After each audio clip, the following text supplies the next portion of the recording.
श्री स्वामी समर्थ. जय जय स्वामी समर्थ. मी प्राजक्ता तुमच्या हृदयस्थानी जे गुरुतत्व आहे त्या गुरुतत्वाला मनापासून कोटी कोटी नमन करते. जे गुरुतत्व आहे आपल्या हृदयस्थानी वसलेलं, ते गुरुतत्व कणाकणामध्ये या विश्वात व्यापलं आहे.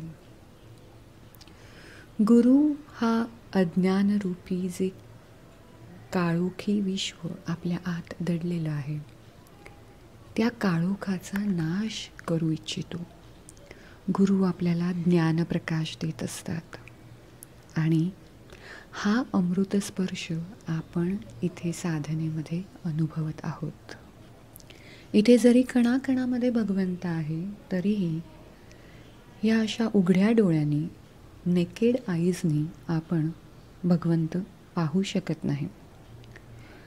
आपल्या सगळ्यांना ज्याने जीव प्रदान केला आहे तो आपला भगवंत आहे.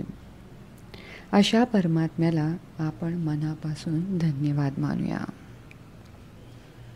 जेव्हा आपलं मनातून नामस्मरण चालू असतं तेव्हा एक विशिष्ट प्रकारची ऊर्जा जी तयार होते, ती ऊर्जा आपल्याला आपला दिनक्रम आखायला मदत करत असते. परंतु कधीतरी समजा कळत नकळत नाम थांबलं तरीही आपल्याला स्वामींना, महाराजांना धन्यवाद म्हणायची सवय लागली पाहिजे.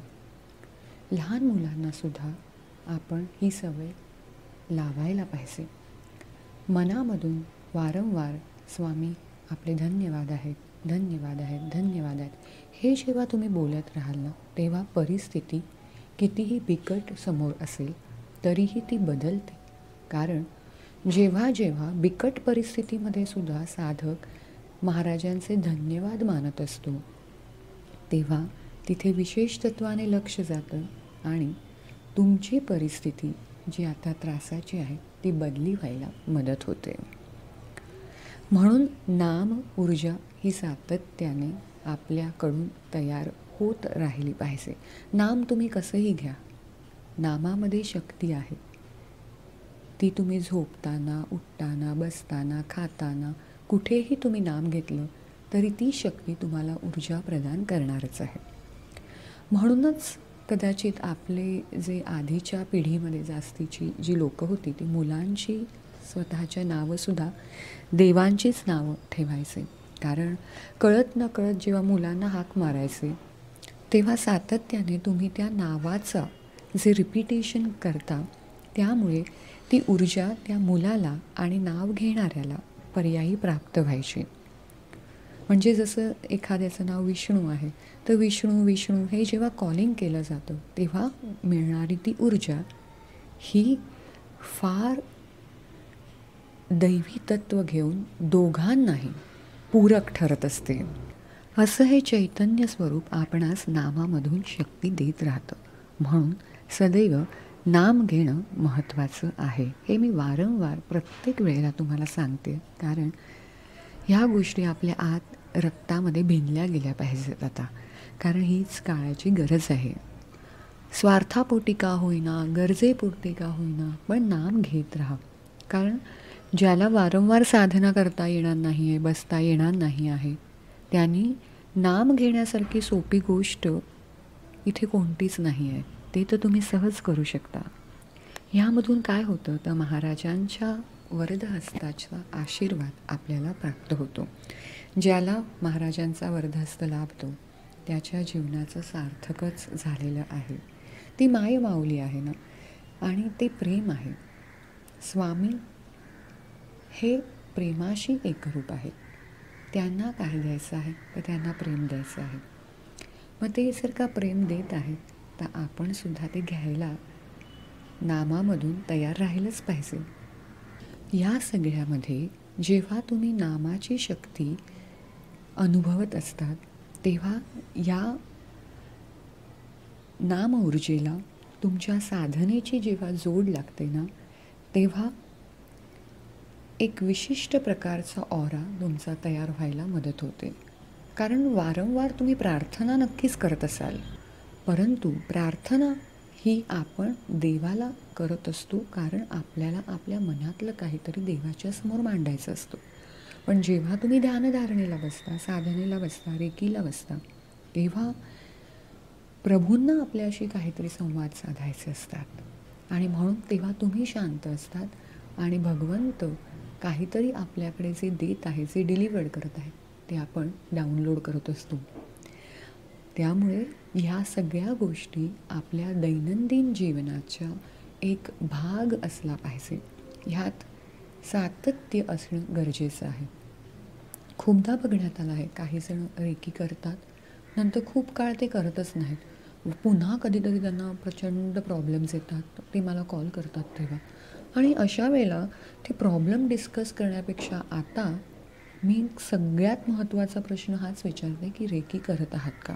कारण खूपदा असं झालं, 20 मिनटं 25 मिनटं बोलल्यानंतर जेव्हा मी त्यांना विचारलं की तुम्ही रेकी करता का, तेव्हा त्यांचं उत्तर नाही होतं, आता आम्ही थांबवलं आहे. मग ज्याचं मूळ हेच आहे की तुम्ही ते सातत्य, ती सेवा थांबवलीत, त्यामुळे पुन्हा तुम्हाला हे प्रकार अनुभवायला मिळत आहेत. पण जर तुम्ही ह्यामध्ये सातत्य ठेवलंत, किती वेळ लागतो? साधारण 20-25 मिनटं रोजची तुम्हाला लागतात. पण हे मेडिटेशन करा. तुम्ही ह्यामध्ये स्वामींची सेवा देत आहात, तुम्ही अभिषेक करत आहात, तुम्ही मानसरूपी पूजा करत आहात. ह्या सगळ्या गोष्टी जेव्हा सातत्याने चालतात, तेव्हा तुमचा जो ऑरा सक्षम होतो ना, त्यामुळे बरेचसे प्रकार जे मॅसिव्ह लेवलवरती तुमच्यासोबत कदाचित घडणार असतील, त्याची उत्पत्ती जरी झाली ना, तरी त्याची तीव्रता ही फार फार फार कमी प्रमाणात असते, जी तुम्हाला त्रासदायी ठरत नाही, जी तुम्ही आरामात डील करू शकता. अशा गोष्टी जर का तुम्ही साधनेमधून सहजरित्या प्राप्त करून घेणार असाल, तर स्वतः भगवंत सांगतो की स्वार्थापोटी का होईना चालेल, पण काहीतरी चांगलं कर, म्हणजेच निदान तुझ्यामध्ये जे संचय करायचा आहे, जो पुण्याचा साठा वाढवायचा आहे, त्यासाठी काहीतरी दरवाजा तू तुझा उघडशील. कारण काहीही न करता एक्सेस करणं हे शक्य नाही आहे. त्यामुळे दिवसातली 15-20 मिनटं तुम्ही कितीतरी फालतू गोष्टींसाठी जेव्हा वाया घालवता, तेव्हा त्याचा अर्थ समजणार नाही. परंतु ही वेळ जेव्हा जाते आणि नको ती वेळ जेव्हा तुम्ही उद्भवता, तेव्हा ही वेळ जी निघून गेली त्याचं दुःख करण्यापेक्षा आता सातत्याने सवय लावा स्वतःला की मी नित्यनियमाने साधनेमध्ये असेनच. साधना तुम्हाला आनंद देत राहते. आनंद हा आपल्या मानण्यामध्ये आहे. तो तुम्ही शब्दातून व्यक्त करू शकता. आनंद तुम्ही गंधातून घेता. शब्द जेव्हा चांगले कानावर पडतात, तेव्हा एक प्रकारचा आनंद, मानसिक समाधान मिळत असतं. आणि हा आनंद आपण नामातून घेत असतो. साधा मोगऱ्याचा फुलांचा गजरा जेव्हा आपण हातात घेतो आणि त्याचा सुगंध असा वर श्वासात जेव्हा ओढून घेतो, त्या गंधातून आपल्याला मिळालेला जो आनंद आहे ना, तो खरंच तुम्हाला हील करत असतो. ते सुख आहे, ते खरं समाधान आहे. स्पर्श, जेव्हा मायेचा उबदार स्पर्श, आपल्याला हवाहवासा स्पर्श आपल्याला मिळतो, आपल्याला ध्यानामध्ये स्वामींचा स्पर्श जाणवतो, हा जो स्पर्श आहे तो खरा आनंद आहे. आनंद पाहण्यातून मिळतो.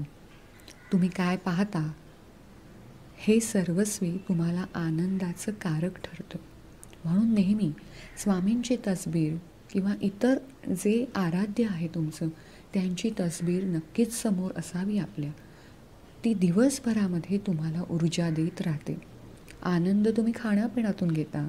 तुम्हाला काय आवडतं, काय तुम्हाला महाराजांना नैवेद्य स्वरूप द्यावं आहे, अर्पण करायचं आहे, त्यातून तो जो प्रसादरूपी अन्न तुम्ही ग्रहण करता, त्यातून तुम्हाला आनंद मिळतो. म्हणजे आनंदाची परिभाषा ही फार सहज सोपी महाराजांनी आपल्यासमोर ठेवली आहे.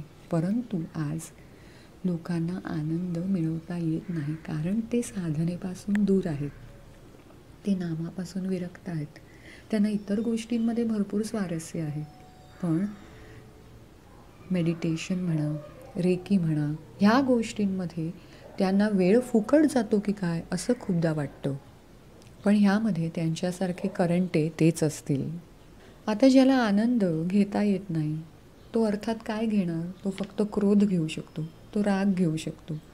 आणि नेहमीच लक्षात ठेवायचं की कोणतंही आजारपण हे कारणाशिवाय येत नसतं.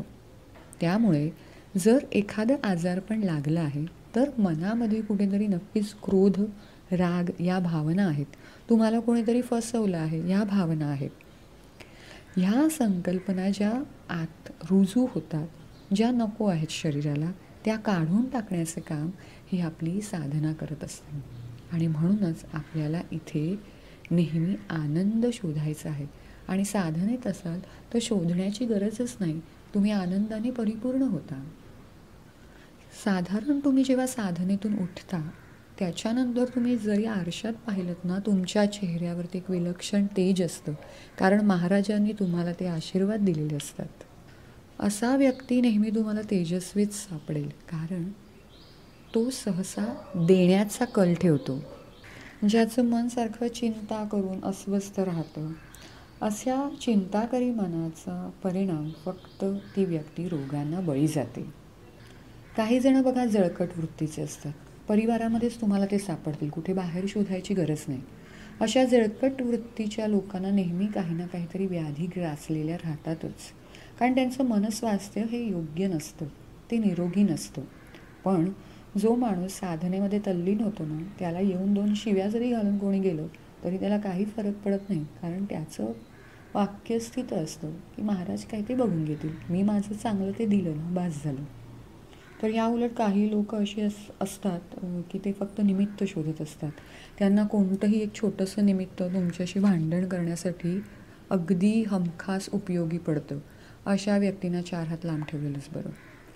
तर काही लोक अशी असतात ना की ज्यांना तुमच्यापासून पळ काढायचा असतो, परंतु त्यांना वाईटात सुद्धा शिरायचं नसतं. आणि अशा वेळेला ते अशा काही परिस्थिती निर्माण करतात ज्याच्यामुळे तुमच्या तोंडूनच काहीतरी वदतं आणि तुम्हाला वाटतं की तुमच्यामुळे ते नातं संपुष्टात आलं. पण खरं तर त्या व्यक्तींना तुमच्यापासून सुटका हवी असते. त्यामुळे स्वतः खंत करून घेऊ नका. ज्याला तुमची गोडी कळली नाही, तुम्ही कोण आहात, तुम्ही किती सात्विक आहात हे कळलं नाही, तर त्याला काहीही दुःख करण्यामध्ये, त्रास स्वतःला करून घेण्यामध्ये वेळ फुकट घालवण्यापेक्षा साधनेत वेळ गेला तर कसं होतं ना, सत्संगी माणसंच सत्संगी लोकांना भेटत राहतात. जसा तुमचा परिवार ह्या सेवेमध्ये असेल त्याच प्रकारची माणसं तुम्हाला कुठे ना कुठेतरी, जिकडे तुम्ही परगावी असा, तुम्ही प्रवासात असा, कुठेही तुम्हाला स्वामींच्या सेवेत असलेली लोकच येऊन मिळतील ह्याचा अनुभव तुम्हाला नक्की आलाच असणार. म्हणून साधनेत राहा, सेवेमध्ये राहा आणि हे जे आत्ता नित्य स्वरूपाने चालू आहे ती सेवा करा. खरंच तुम्हाला भरभरून यश मिळत राहील. त्यामुळे आज आपण इथे काय शिकायचं आहे तर आपल्याला कुठच्या प्रकाराने आनंद मिळवता येईल, आपण फक्त त्याचा हा सहज सोपा प्रयास करायचा आहे, ज्याच्यामध्ये काहीच कष्ट नाही आहेत. आपल्याला फक्त भरभरून घ्यायचं आहे आणि त्यासाठी आपल्याला फक्त बसायचं आहे. आणि हेच करून आपण आपला आजचा दिवस 6वा सुरू करणार आहोत. हा भाग 1 आहे. भाग 2 स्वामी कृपेने जो आहे तो तुम्हाला मेडिटेशनच्या नंतर ऐकायचा आहे. त्या प्रकाराने जशी आपली प्रार्थना, ध्यानधारणा, ऑडिओ क्लिप सगळं होईल त्याच्यानंतर तुम्ही भाग 2 ऐकू शकता. Thank you so much. Shri Swami Samarth. Bless you.